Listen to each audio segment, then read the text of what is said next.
우리 일상에 꼭 필요한 법률 지식을 배우는 가장 빠른 길, 깨비로에 오신 것을 환영합니다. 안녕하세요. 저는 아나운서 김성원입니다.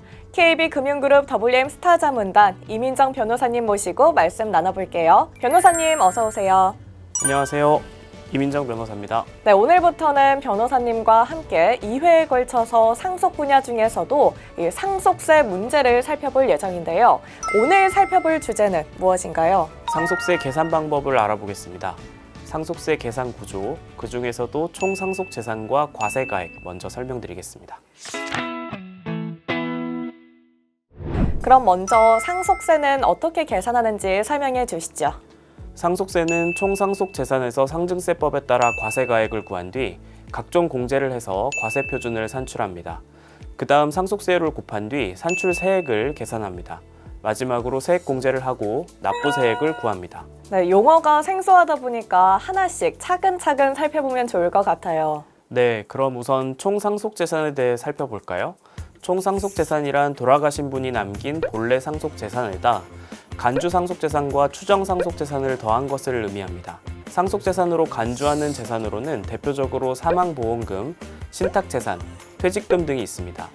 피상속인의 사망으로 인하여 상속인들이 얻게 되는 경제적 이익에 모두 상속세를 부과하는 방식인데요. 상속인들끼리 상속재산 분할에 관한 분쟁 시 사망보험금이나 퇴직금 등은 상속재산이 아니라 고유재산이 될 수 있다는 점을 고려해보면 상속세를 계산할 때의 상속재산과는 의미가 서로 달라진다는 점에 유의할 필요가 있습니다. 두 번째로 상속재산으로 추정되는 재산은 재산을 처분 인출한 금액이 상속 개시일 전 1년 이내에 재산 종류별로 계산해서 2억 원 이상이거나 상속 개시일 전 2년 이내에 재산 종류별로 계산해서 5억 원 이상이면서 그 용도가 객관적으로 명백하지 않은 경우를 의미합니다.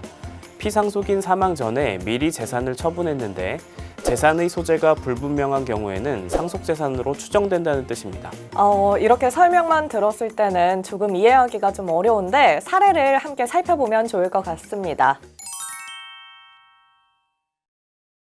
아버지가 올해 5월에 돌아가셨는데 작년 말에 주식과 부동산을 처분하신 걸로 확인됩니다. 그런데 주식 처분 금액 1억 원과 부동산 처분 금액 4억 원을 어디에 사용하셨는지 알 수가 없습니다. 이런 돈도 상속세 대상이 되나요? 네, 위 사례의 경우 상속세 과세 범위에 포함이 되나요? 추정 상속 재산은 재산 종류별로 계산한다고 설명드렸습니다. 재산 종류별이란 상증세법 시행령에 따라 현금, 예금 및 유가증권끼리, 부동산 및 부동산에 관한 권리끼리, 그 외 기타 재산끼리 이렇게 세 종류로 분류합니다. 사례의 처분 재산은 주식과 부동산이니까 두 종류의 재산은 별도로 판단해야겠죠. 주식은 상속 개시일 전 1년 내 처분한 재산이고 용도가 분명하지 않지만 금액이 2억 원보다 작으니까 추정 상속 재산에 포함되지 않습니다.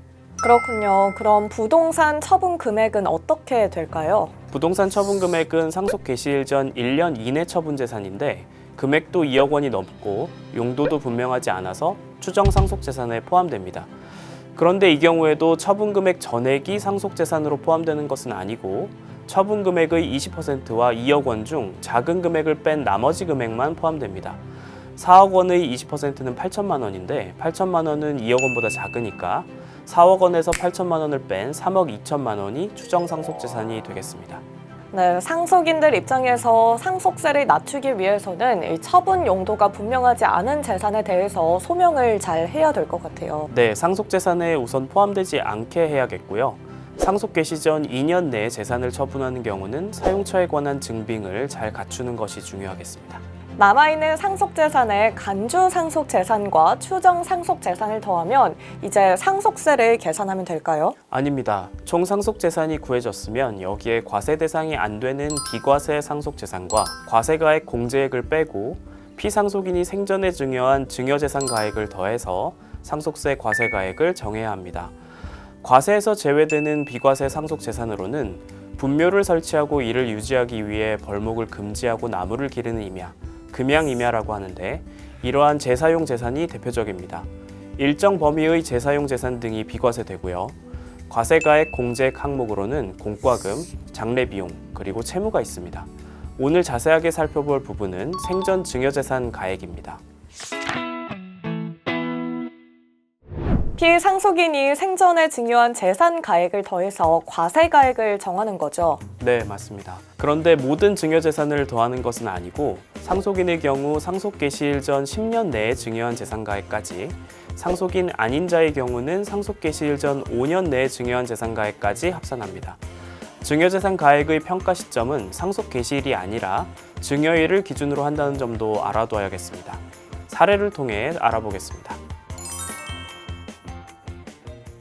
아버지가 올해 5월에 돌아가셨는데 장남인 저에게 9년 전에 아파트를 증여해 준 적이 있습니다. 그 아파트를 받을 당시에는 시가 5억 원이었는데 아버지가 돌아가신 최근에는 15억 원이 됐습니다. 그리고 아버지가 약 6년 전에는 여동생, 그러니까 저희 막내 고모에게 시가 3억 원짜리 상가를 증여하셨는데요. 현재는 그 상가가 6억 원 정도 합니다. 상속세 계산할 때 이런 재산들도 모두 상속세 대상에 포함되나요? 변호사님, 돌아가신 아버지가 아들과 여동생에게 증여한 경우인데 이 증여 재산들은 모두 상속세 과세 대상에 포함이 될까요? 상속인에게 증여한 재산은 상속 개시일 전 10년 내까지 합산되고 상속인이 아닌 자에게 증여한 재산은 5년 내까지 합산되죠.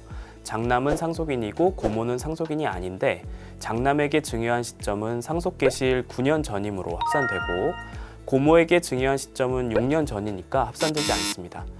그런데 장남에게 증여한 아파트의 가액 산정 시점은 증여시를 기준으로 하니까 증여 당시 가액인 5억 원을 더하는 것이고 현재 시가인 15억 원을 더하는 것은 아닙니다. 결국 사례의 경우 장남에게 증여한 아파트 가액 5억 원만이 증여재산 가액으로서 과세 대상에 포함되겠습니다. 그 다음 계산 절차인 상속세 공제 범위, 과세 표준, 그리고 산출 세액이 있는데요. 이 중 상속 공제 범위에 관해서 다음 시간에 자세히 알아보겠습니다. 네, 알겠습니다. 사례를 통하니까 좀 더 쉽게 이해가 되네요. 오늘의 깨비로 다시 한번 정리해 볼게요.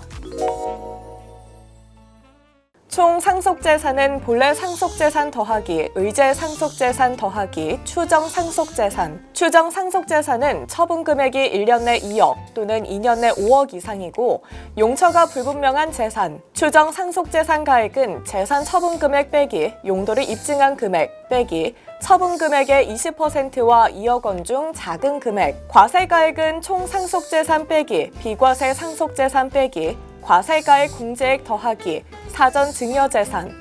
사전 증여재산은 상속인은 상속 개시일 전 10년 이내 증여재산까지 합산, 상속인 아닌 자는 상속 개시일 전 5년 이내 증여재산까지 합산. 증여재산 가액은 상속 개시 시점이 아닌 증여 시점을 기준으로 평가. 우리 일상에 꼭 필요한 법률 지식을 배우는 가장 빠른 길 깨비로.